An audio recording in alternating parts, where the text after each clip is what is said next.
Hi guys, so my name's Maddie and I'm currently a grad student at Kansas State University studying swine nutrition.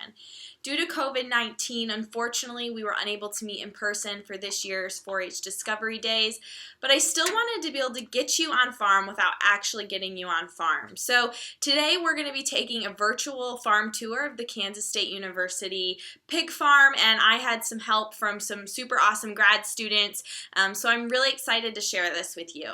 But before we do, we're going to go ahead and just briefly talk about where the swine industry kind of began and where it is today and how that compares. So I hope you enjoy.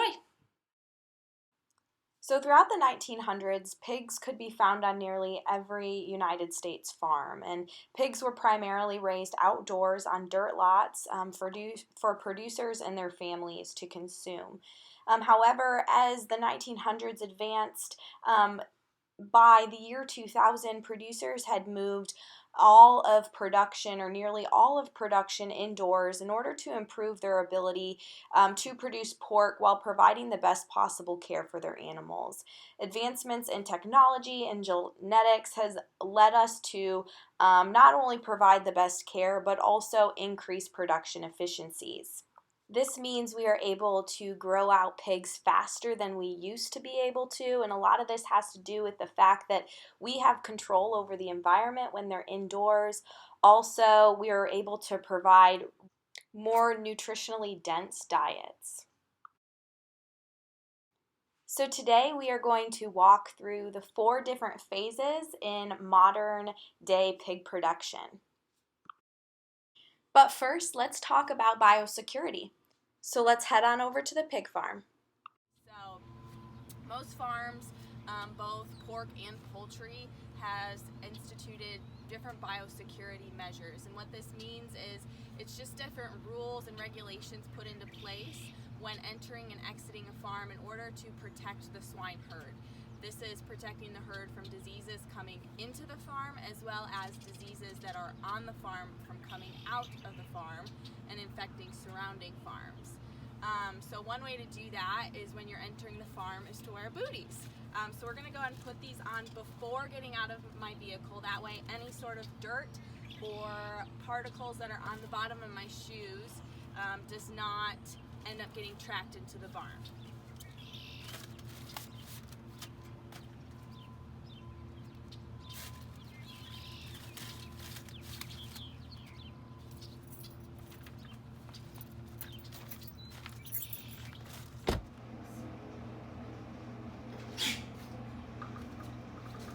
Alright guys, okay, so this is the entryway of the farm, and since we're considered a guest on the farm, we don't work here every day, we need to make sure that we put our information on this little guest form so that the farm staff knows who is here and when they were here. So this includes my name, today's date, why I'm visiting,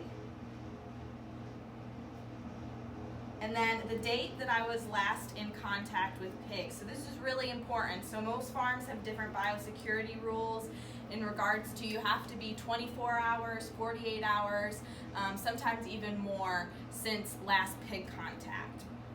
So for me it's been quite a while.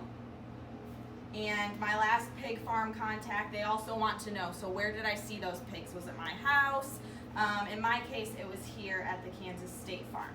So after I fill that out, I'm going to sit down at the Danish entry system bench and use some hand sanitizer just to make sure my hands are nice and clean. And what we're going to do is, this is considered the dirty side of the bench, and this is going to be considered our clean side. So what I'm going to do is I'm going to slip off my shoe and bootie and put my foot onto the clean side. Then I'm going to do that with my other shoe. And then I'm all set and I'm ready to shower in.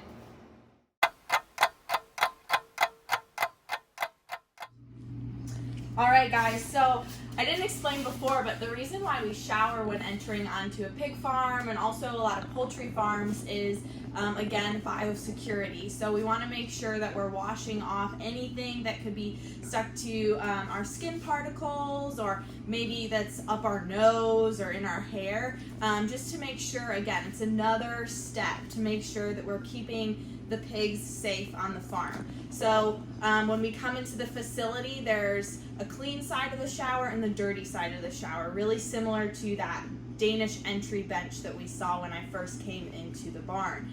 And so what we do is we leave all of our clothes on the dirty side. We shower, make sure we're using soap, shampoo, and conditioner, and then we come out on the clean side. And on the clean side, they have these really awesome coveralls for us to wear.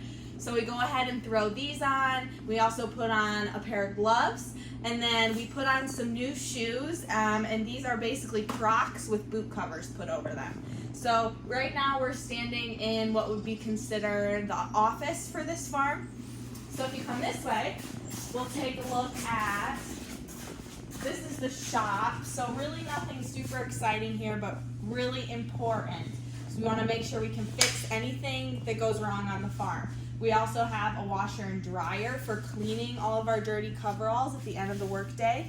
And then if we go this way, we have bathrooms, and we also have the swine unit office, which we're not going to go into, but this is where all the paperwork and records gets kept.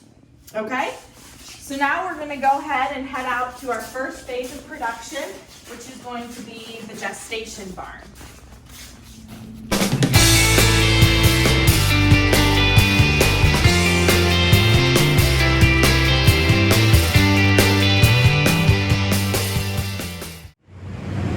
Hi guys, so this is going to be our first phase of production pig farming, and this is the gestation barn. So this is where we house our sows and our gilts during their period of gestation. So gestation in pigs is 114 days, which you might commonly hear referred to as 3 months, 3 weeks, and 3 days. So this is a period of time in which the female goes from being bred to becoming pregnant, and then housing that conceptus or the fetuses in her womb until the time of farrowing or giving birth to that litter. So it's important to backtrack just a moment and talk about what the difference is between a gilt and a sow. So if you've never heard those terms before, you might be wondering what the difference is. So a gilt is a young female who has never given birth to a litter of pigs. So once she gives birth to a litter of pigs, she's going to become a sow. And at that point, she's an adult female, and she will be a sow for the rest of her life. So in the gestation barn, what happens here is we breed these females, they're going to grow their fetuses, and then at the point of getting close to giving birth, they're going to get moved into the farrowing house. So let's go check it out. So what you'll see here on my right is a group of individually housed sows. On my left is a group of pen house sows. There are advantages and disadvantages to both housing systems. The advantage of keeping sows separate is less fighting and reduced competition for food and water. This helps reduce injury and allows producers to more closely manage body condition score. But a major disadvantage is less socialization and room for exercise, as you can see in the sows that are housed in groups. It is important that no matter where these girls are housed, that they are monitored daily to ensure that they are eating, drinking, and healthy enough to support pregnancy.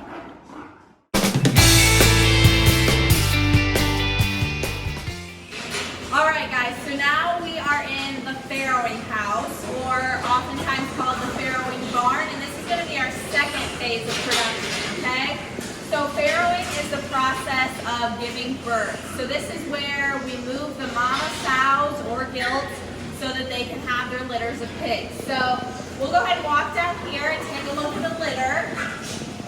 And as you can see, really similar to the gestation barn, we have individualized crates. So each sow gets her own stall.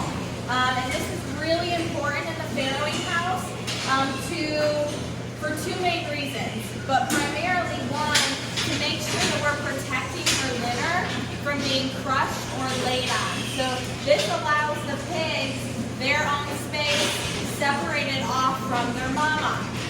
Also, this is really important for making sure that we're protecting the workers on the farm. There's, for example, an aggressive sow or an overly protected mama.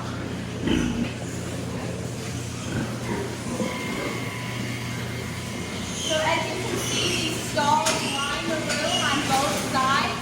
And on a large-scale production farm, there might be 200 to 300 crates or stalls per farrowing room. So lots and lots of space for lots and lots of mamas and their babies. So we'll go ahead and let me pick up a pig for you guys. When piglets are born, they weigh anywhere from 2 to 4 pounds. But this guy's probably closer to 12. Okay. That means he's getting really close to the time of weaning. So this little guy came off of stall 20 and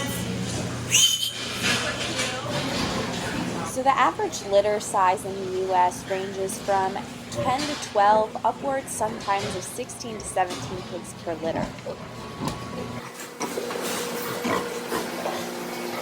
farrowing can be broken down into 3 separate phases. Pre-farrowing is the time before sow or gilts give birth to their litter. So before we even move these females into the farrowing house, we make sure that it is clean and disinfected so that they are moving into a healthy environment to raise their piglets. Then several days before their expected due date, sows and gilts will be moved in to the farrowing house as they get ready to give birth to their litters. So as sows and gilts get closer to their due date, workers will begin to check for signs of farrowing by observing the female's respiratory rate and activity level. So as sows get close to having their litter, we'll see increase standing up and laying down. They'll be biting at the bars. Their rate in which they're breathing or panting may be increased. We're also checking for milk in the teats and then presence of blood staining or discharge around the vulva. So once sows and gilts begin farrowing, it's really important to have workers on site so that they're there to help assist these females as needed. So this assistance is called day 1 care, and this includes drying piglets as they're born. So it's really important that when pigs are born, we are making sure they get cleaned and dried. So one way of doing this is using towels to dry them or a drying agent. Also making sure that we're encouraging piglets to the females underline to nurse.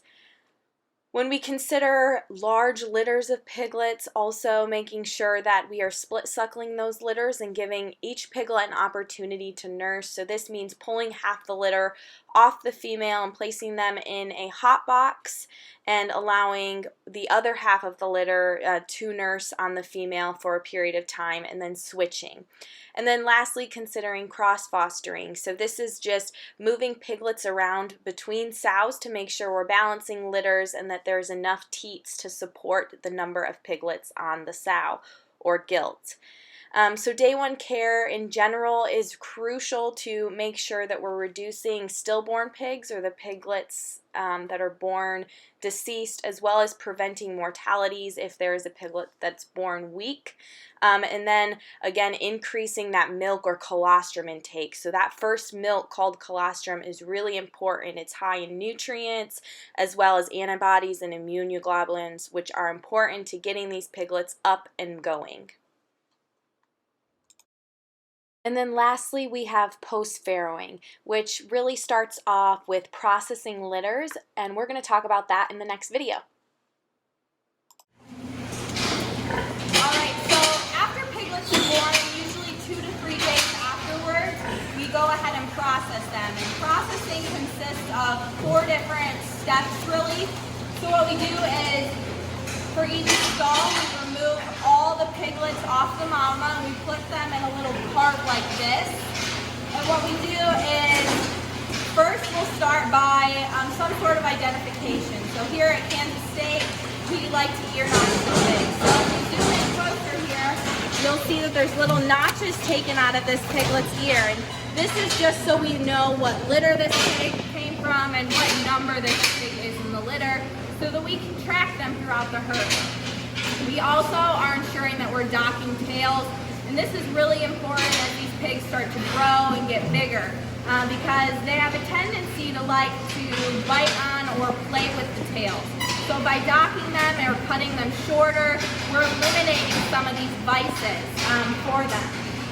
Also, we make sure we're giving these pigs the different injections that they need to grow and thrive throughout production. One of those is iron. So pigs are born anemic, which means they need an iron injection to help boost their hemoglobin so that they can grow and thrive throughout, once again, production. And then lastly, for any male pig that's born, we make sure that he's getting castrated. And this is really important to prevent boar taint, which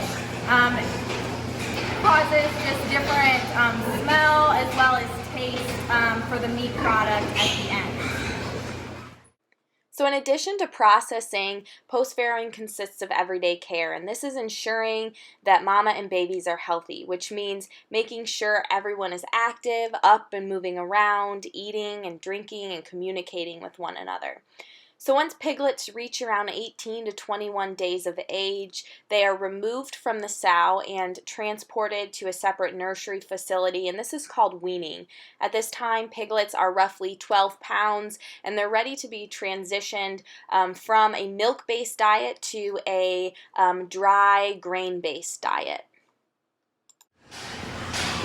Alright, so what we see here is a whiteboard with some important dates or just information that is important to make sure that the guys and gals working on the farm are aware of. So record keeping throughout production is extremely important, and this is just one example of that. So here we have the different crate or stall numbers and then the date that these females farrowed or had their litters.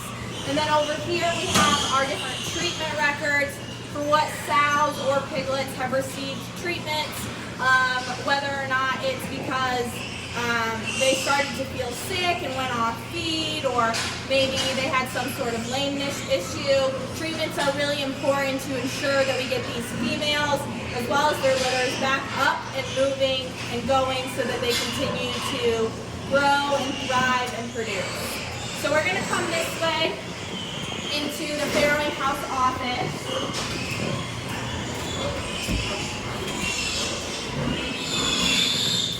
Really, this is just a great space for monitoring how much feed these sows are consuming, as well as filing away all of the records on these animals.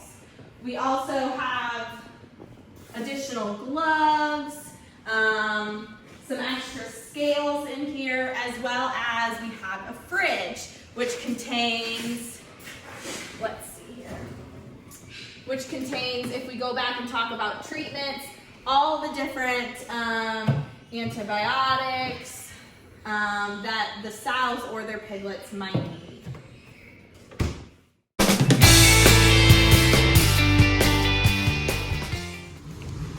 Hi guys, my name is Jenna Chance, and like Maddie, I'm also a grad student with the Swine Nutrition Group here at Kansas State. And I'm going to be taking you guys through the last two phases of production, and so we'll first start with the nursery phase. This is a phase in which those pigs that we just saw in the farrowing room are taken off of their mama, weaned, and put into a nursery facility like this.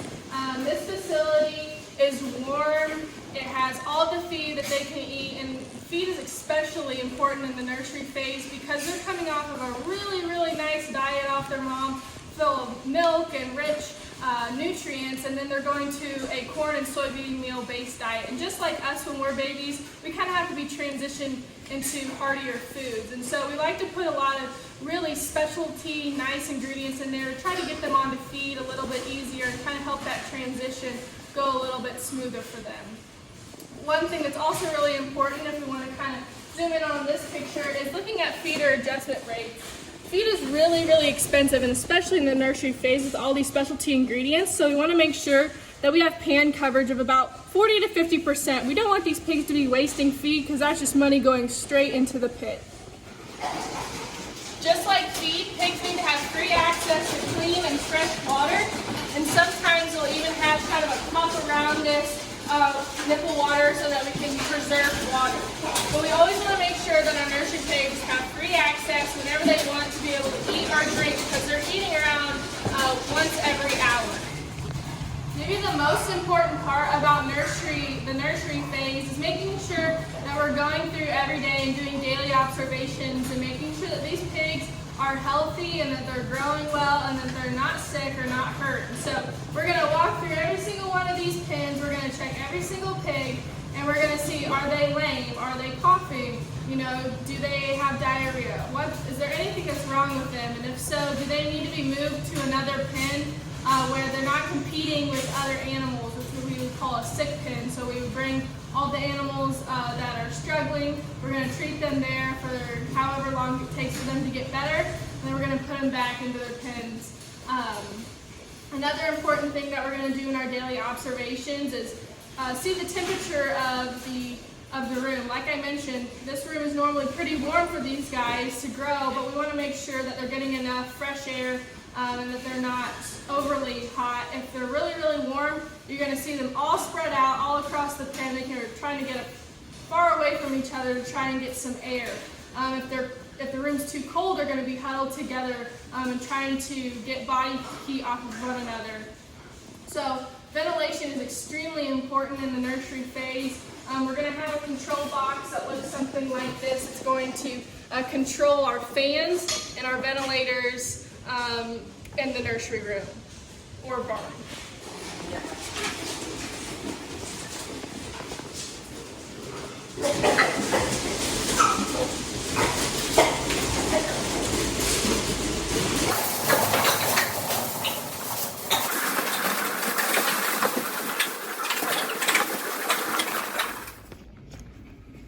As mentioned in the nursery phase of production, pigs are normally fed a corn, soybean meal-based diet. Pigs eat diets that are rich in whole grains, vitamins, and minerals, and are balanced for protein and energy. As a swine nutritionist, our job is to formulate perfect pig diets so that pigs will eat everything their bodies need every time they consume a meal. So in this feed, we have proteins, which are made up of amino acids, and lysine is the #1 limiting amino acid in swine diets. Carbs and fats supply energy, minerals help with tissue development, vitamins help with cell formation and function, and we want to make sure that these pigs, once again, always have free access to feed whenever they want to eat it. All right, guys, so what we have here is a feed label. So the feed label tells us a lot of really important things about what kind of nutrients we're providing to these animals. So just a few things to point out on this label. First, we have the name of the feed that we're giving to the animal, followed by a guaranteed analysis section that has crude protein, lysine, fat, fiber, calcium, as well as other nutrients, the minimum and max values that are guaranteed to be provided in this diet. Following the guaranteed analysis, we have our ingredients. So this is a list of all the ingredients that are provided in this complete feed. After that, we have a warning statement, which in this case says this product, which contains added copper, should not be fed to sheep or related species that have a low tolerance to copper. So this is to ensure whoever's feeding the diet understands the warnings that are associated with it. Following the warning is our feeding instructions. So this is really important whether you're feeding a production pig or maybe one of your show pigs, to understand what size of animal this diet is recommended for. In this case, this is for swine weighing 15 to 25 pounds. And then All right, guys, we're in front of the finishing barn, otherwise known as a quad. And right here, you'll see all of our different feed bins. And we have a lot of feed bins here at the K-State Research Farm because we have a lot of research diets that are being fed to these finishing pigs. In a normal commercial operation, there wouldn't be this many feed bins. There's going to be probably 4 to 6 maybe. They're going to be a lot bigger than this to feed all these pigs. But since this is a research farm and we have lots of different diets going on, we have lots of different feed bins.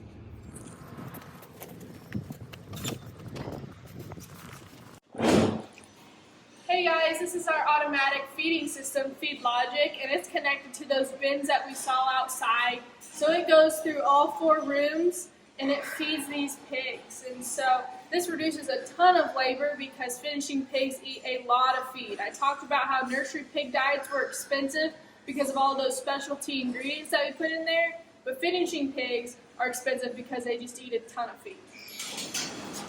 So we're in our last phase of production, which is finishing. So here we have our growing finishing pigs. Pigs are considered finished anywhere from 280 to 310 pounds. Those pigs are then sent to a packing facility where they're then processed and put onto our plates. Alright guys, just like nursery pigs, we want to be walking through these pens every day to make sure that no pig is lame or sick, and if they are, we're giving them injections and treating them for what they need to be treated for. We also want to make sure that they have access to fresh and clean water, and so like I talked about, this here is a cup water, and so we want to clean these out every day, make sure that they have access to fresh water, and again, we want to make sure they have access to feed at all times. This pan here has 30 to 50% coverage for these pigs.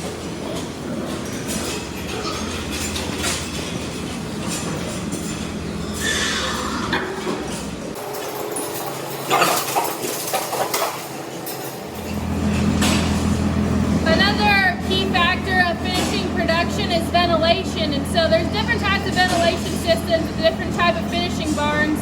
Most commonly in quads, which is what we're in, we're going to have a big fan, multiple fans in a room to try and pull air through, get these pigs some fresh air. In other systems, we have drop curtains, which are on two sides of the barn, so that these pigs can have fresh air every day.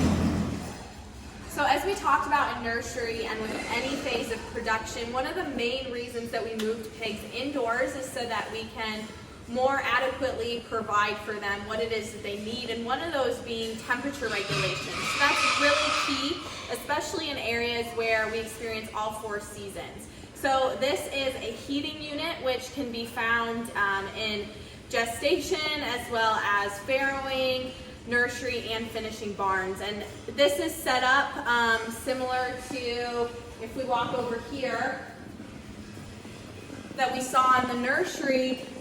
We have this to control ventilation, but also to control our heaters. And as Jenna talked about in finishing is those giant fans on the walls. We want to make sure that the pigs are kept cool during the hot summer months and kept warm during the cold winter months.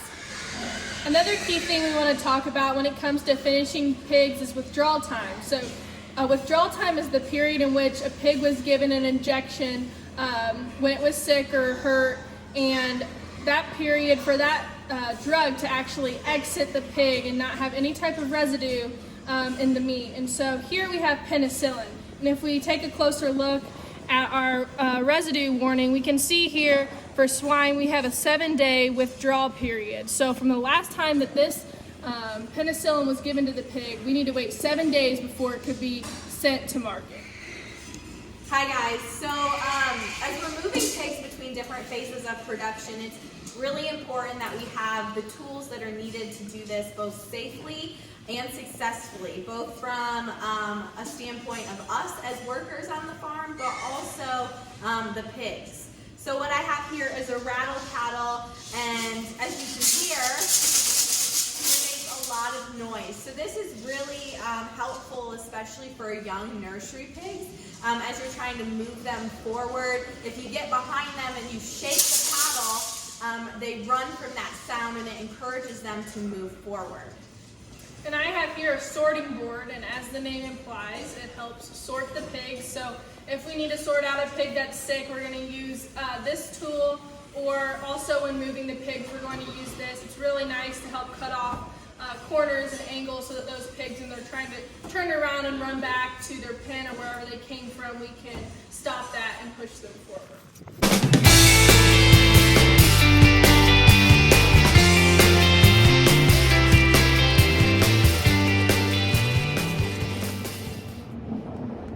Hi guys, so we just got done showering out of the farm. Thank you for joining us today. We hope that you enjoyed our farm tour. Bye. See ya.